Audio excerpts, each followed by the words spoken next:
Aconselho-te que de mim compres ouro provado no fogo, para que te enriqueças, e vestes brancas, para que te vistas, e não apareça a vergonha da tua nudez, e que unjas os olhos com um colírio, para que vejas. Não vai. Amém. Só para concluir, o verso 17, o Espírito me lembrou do texto, os irmãos falaram de Esmirna. Laodiceia dizia que era rico, mas era pobre. Esmirna era pobre, mas Deus chamou de rico.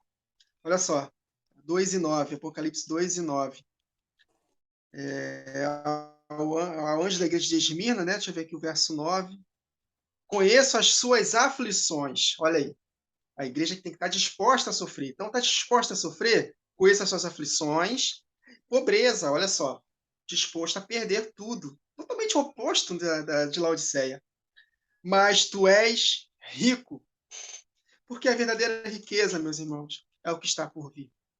Então, nós temos que nos preparar como Esmirna ou como Filadélfia. Amém? Então, verso 18, aconselho-te que de mim compre ouro refinado pelo fogo, para de fato enriqueceres. Olha a verdadeira riqueza. 1 Pedro, capítulo 1, verso 7.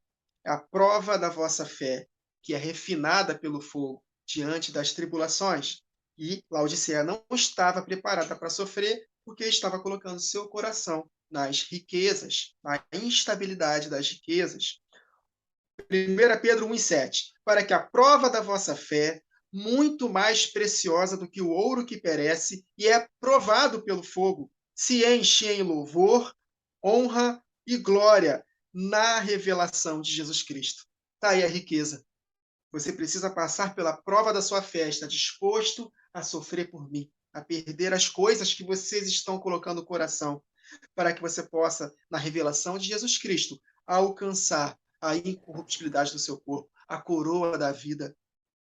Ele fala aqui, vestiduras brancas para te vestires. É uma prova que nós meditamos no início. Conheça as suas obras. Falta de santidade. Por quê? Você está vestindo com vestes sujas. É exatamente aquele texto, né, que eu já li com os irmãos dessa série, de Zacarias capítulo 3, do sumo sacerdote Josué, que estava com vestes sujas. E Deus repreendeu a Josué, falou: coloque vestes limpas, para que você possa ministrar na minha casa. Vestes limpas são vestes de santidade. Em Apocalipse 16:15 está escrito: eis que venho como ladrão. Bem-aventurados aquele que vigia e guarda as suas vestes, para que não ande nu. Olha aí, você é pobre, miserável, cego, está nu, e não se veja a sua vergonha. Falta de andar em santidade. Então, vocês precisam de vestiduras brancas. Quando Jesus volta em Apocalipse 19, está escrito que foi dado vestes de linho finíssimo para os santos. E essas vestes tipificam os atos de justiça dos santos. Então, justo é aquele que pratica a justiça, que persevera em praticar o bem. Então, a prova da vossa fé, vocês precisam se vestir de vestes de santidades e também colírio para ungires os seus olhos. Ainda na parábola do semeador, eu vou ler aqui Mateus capítulo 13, versos 10 a 17. O Espírito me fez enxergar muitas verdades de Laodiceia na parábola do semeador. Olha só, Mateus 13, ainda no contexto da parábola do semeador, versos 10 a 17. Falando acerca do colírio que eles tinham que enxergar. E acercando-se dele, os discípulos disseram-lhe: por que falas por parábolas? Jesus respondendo disse-lhes: porque a vós vos é dado conhecer os mistérios do reino dos céus, mas a eles não lhes é dado.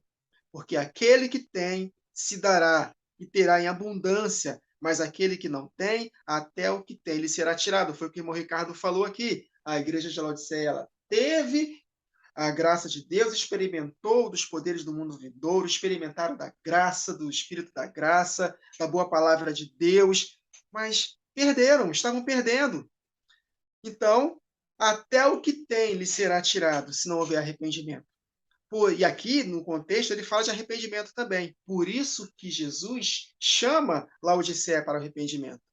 Ainda não acabou, ainda há esperança. Olha só o que ele fala aqui, ele continua. Por isso lhes falo por parábolas, porque eles, vendo, não veem, precisa de colírio, e ouvindo, não ouvem, nem compreendem, um dos solos que frutificam, que ouve a palavra e compreende.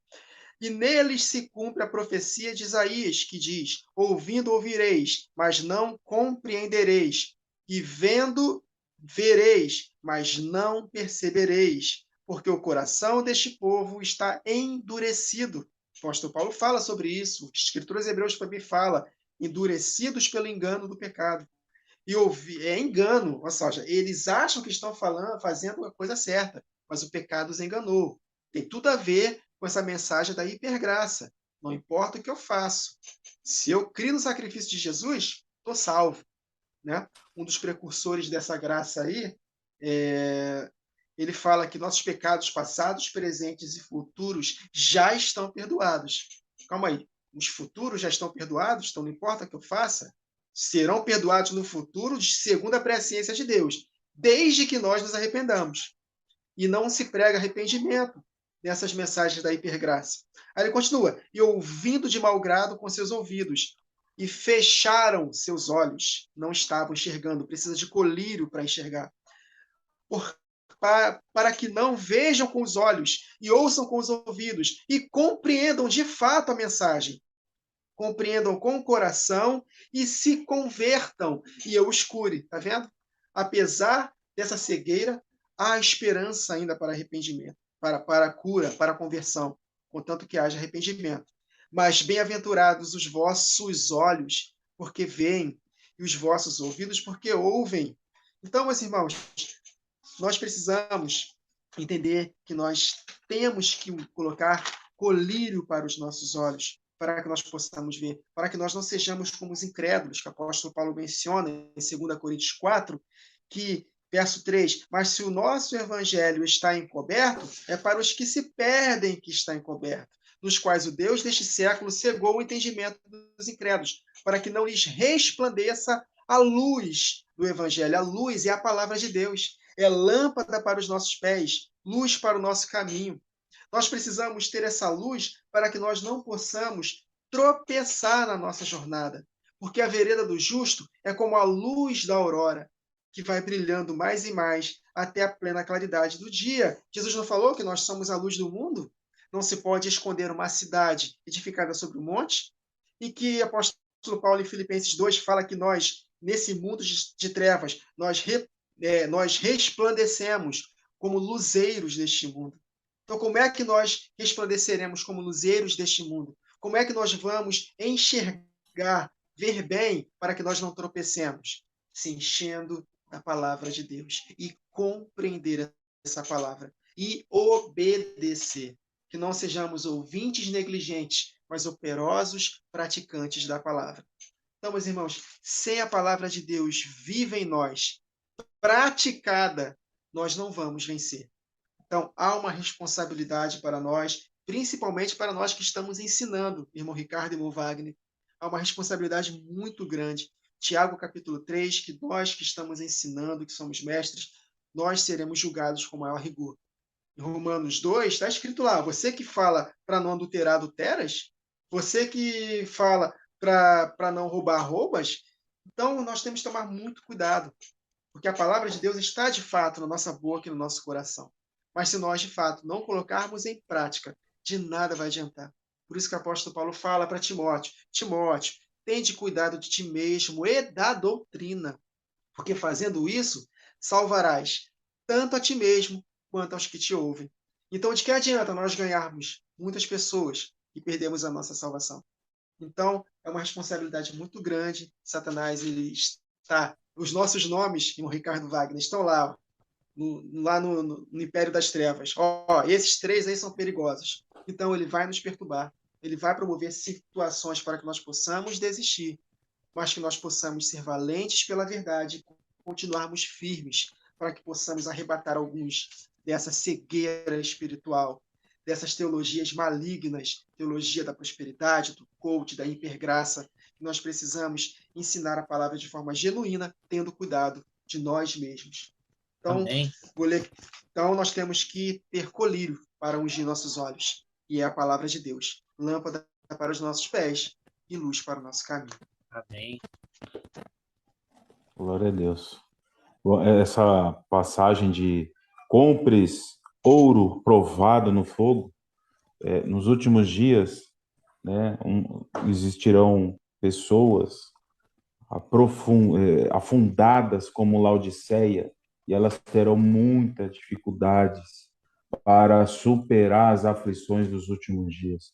Por isso que é o nosso alerta do hoje. Aproveite o princípio de dores, né? É até estranho eu falar isso, mas princípio de dores é um treinamento, é uma oportunidade que Deus está nos proporcionando para forjar a cada um de nós para os últimos dias, que serão dias de muita aflição. Aqui, Primeira Pedro, capítulo 1, diz assim, que em vós grandemente vos alegrais, ainda que agora importa, sendo necessário, que estejais por um pouco contristados, com várias tentações, para que a prova da vossa fé é muito mais preciosa do que ouro, né? Que perece e é provado pelo fogo, se acha em louvor, honra, glória na revelação de Jesus Cristo, que aponta para os últimos dias. Então nós precisamos aproveitar ao máximo, e nós estamos em uma região também privilegiada. O Brasil ainda não está sofrendo grandes perseguições, ainda. Então, nós precisamos aproveitar ao máximo este tempo, remir o tempo e forjar para as aflições que vão chegar nos últimos dias.